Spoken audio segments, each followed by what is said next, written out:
Now, I thought long and hard what I was going to talk about today. I changed my mind many, many times. I finally decided on this, that poor health does not mean your life is at an end.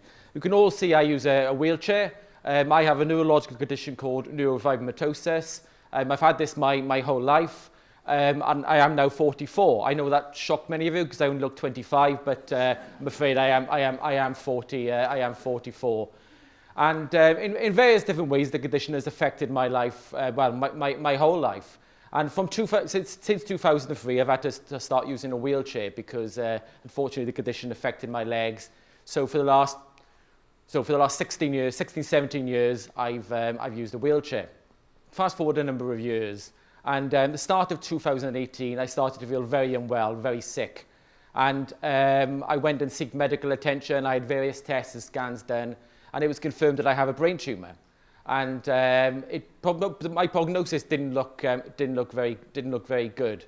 And my whole life, I've wanted to, even though I've had poor health, even though I've used a wheelchair, I wanted to show that disability doesn't mean it's the end of your life. You know, I have many friends that have motor neuron disease, multiple sclerosis, have physical disabilities, mental health problems, learning disabilities, and many of those are called, that's the person who has a learning disability, that's the person with multiple sclerosis.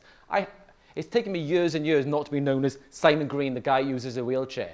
And because unfortunately, that's the way lots of people describe me. I wanted to be told, Simon Green, what I do for a living, the hobbies I have, where I live. Or say Simon Green, the good-looking one. You know, I didn't really mind that. But I didn't want to be classified as Simon Green who used a wheelchair. Now, normally, I'm quite private about my health. But I knew that the brain tumour was going to keep me out of action for quite a few months. So I was quite open. I told people. And their reaction to me changed straight away.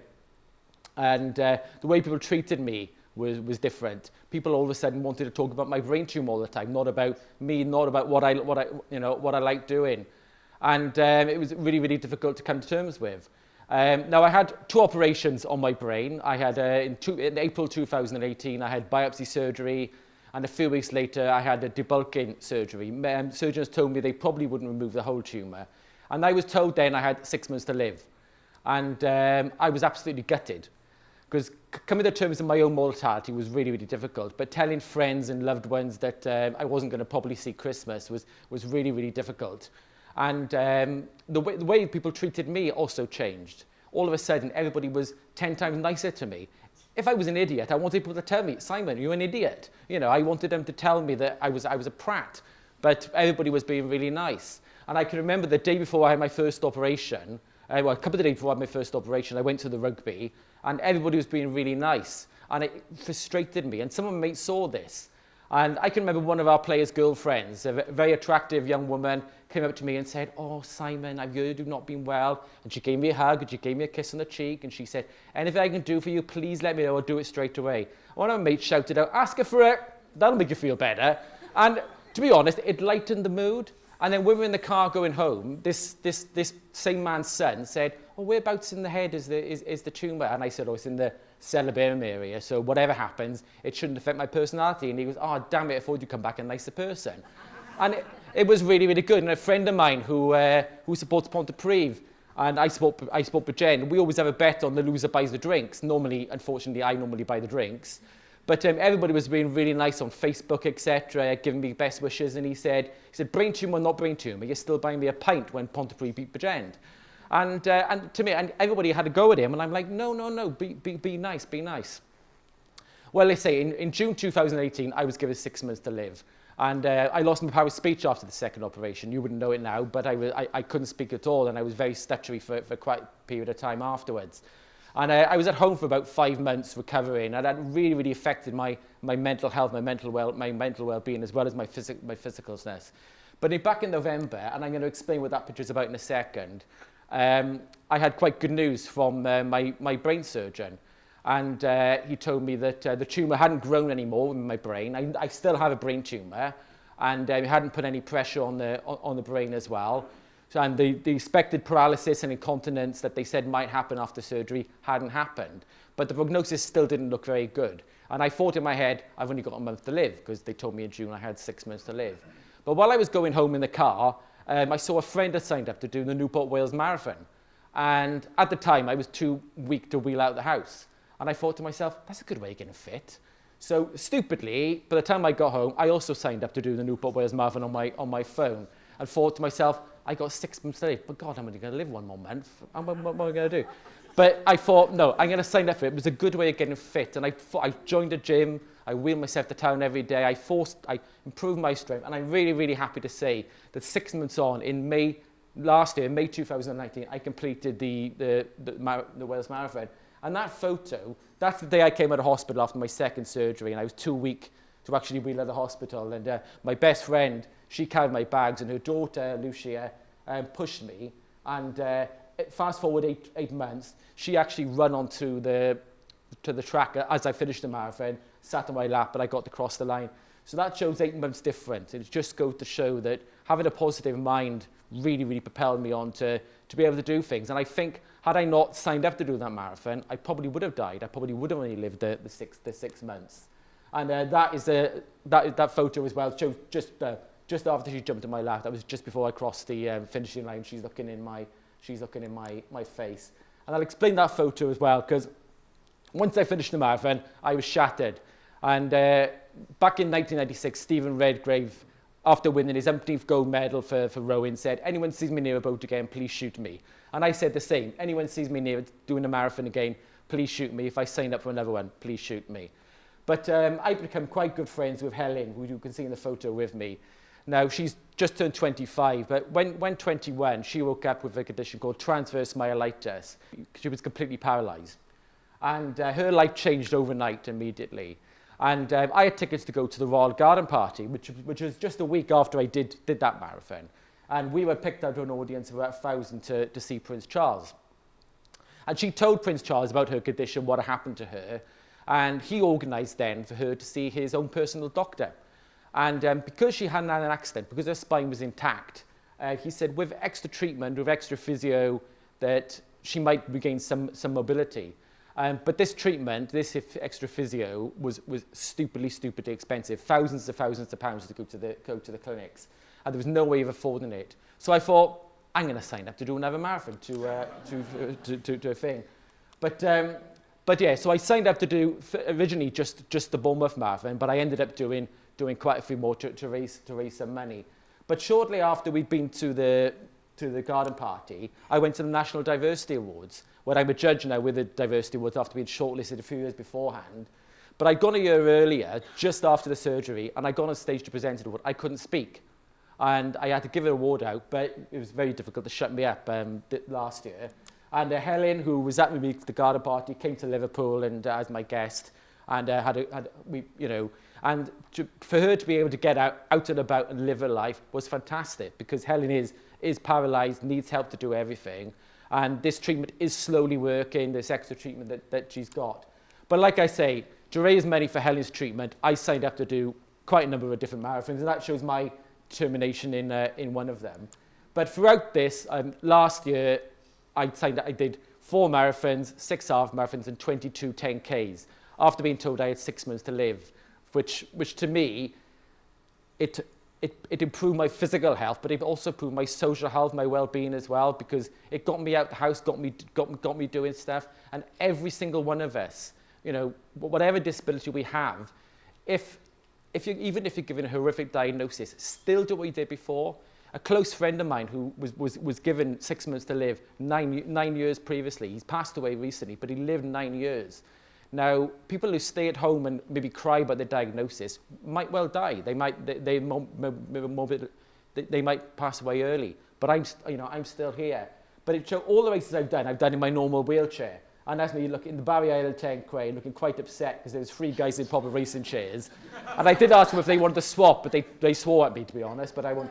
But they finished well ahead of me. But I'm happy to say I completed it. And that's 2 other events I completed in. And last year I also became the first wheelchair user to finish, to compete in and finish in the New Forest Marathon. It took me over 7 hours, and I was the last person to finish it because the terrain was horrific. But doing it was a huge sense of achievement. I don't think I moved for about a month afterwards, but But yeah, it was fantastic, and that again is the New Forest Marathon, and that was another event. But doing all these events has got my fitness up, and to be honest, it's really tremendous because it's given me something to aim for. Now, what was mentioned beforehand is that through our group we set up a dance club, a disability dance group, and this was the idea of one of our members, Mandy. She's in her 50s now. She had a massive stroke when she was about 30 years old. Before she was disabled, she loved to dance. But ever since she's used a wheelchair, she's been unable to dance ever since. So we got the funding. They came up to our group, and they taught a few of us how to dance in wheelchairs. If somebody's got a learning disability, how to dance with a walking frame, etc. And it's taken about 2 years, but last year we went to the UK Power Dance Championships in Bristol, and I'm glad to say that we came away with 2 gold and 2 bronze medals, and also we won the British Championship. We are Bridgend Coalition of people are actually the British champions in dancing. And what's great is everybody there has got their own story, but there's one gentleman there who, because of his learning disability and his mental health issues, was severely bullied, very rarely left the house. But joining our club has given him this sense of achievement, this self-sense worth, and he's gone on, he's done so much. So before he was considered as useless. He was just sat in the house doing nothing, joining the group and coming, and he went on stage with Kerry, who's at the other side where I am, and performed the dance. And they got the bronze medal in their category. So they're bronze medalists in the UK Championships, which was absolutely fantastic and put a tear in my eyes. Now, these are a few of the medals that I've won over the last 18 months. And I'm quite proud of these, more so because I was told I had 6 months to live. Now, most people who were told they have a short time to live might just sit on the sofa and spend all day crying. But I wanted to show that having poor health and having a disability doesn't mean your life is at an end. And I know I still have a brain tumour. I know one day it might bite me on the backside and take my health away. But even if it comes the day where I can't move my arms, I can't move myself about, you know, I want friends, I want people to still take me out on social occasions. One of the things I remember most is while I was recovering from my brain surgery and just beforehand, friends coming around my house with a bottle of wine and a pizza and just having a film night, not mentioning the fact that I had a brain tumour, was absolutely fantastic. When somebody comes up to me and says hello, ask me how did the rugby go? You know, ask me about my hobbies, ask me about my interests. Don't say, oh, how are you? How's your health? How's your health? Because I'm fed up of talking about my health. And I wanted to end this talk. I have a few inspirations in my life, and one of my inspirations is the little girl you saw at the very, very start of my talk, and because having her in my life has inspired me. Now, when I did the first marathon, she was actually sat on the fence, and they waited for me, and they spotted me coming from the distance, and she jumped onto the track and ran up to me. And this is I'll just let you watch this. This is the video. Turns me to tears when I watch it. And I'm absolutely shattered at this point. And yeah.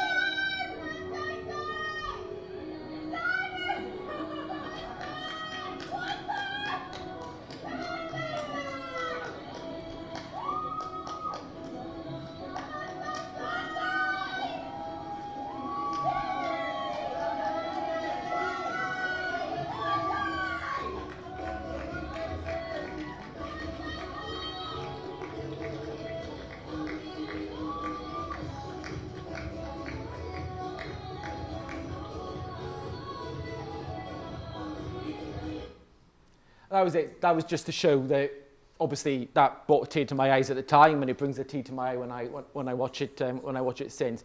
But I just wanted to end by saying, everyone, you know, a lot of us here are going to have bad diagnoses in our time. We're going to have ill health. I'm sure you've all got loved ones that are.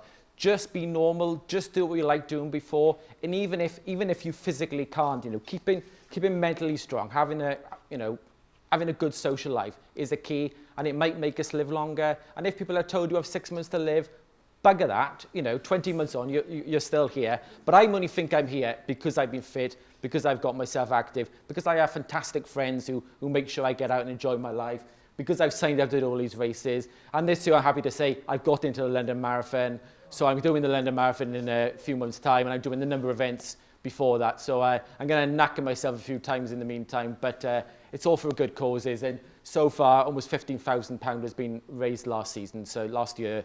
So I'm hoping this year that we'll raise much more. So thank you very much. Thank you.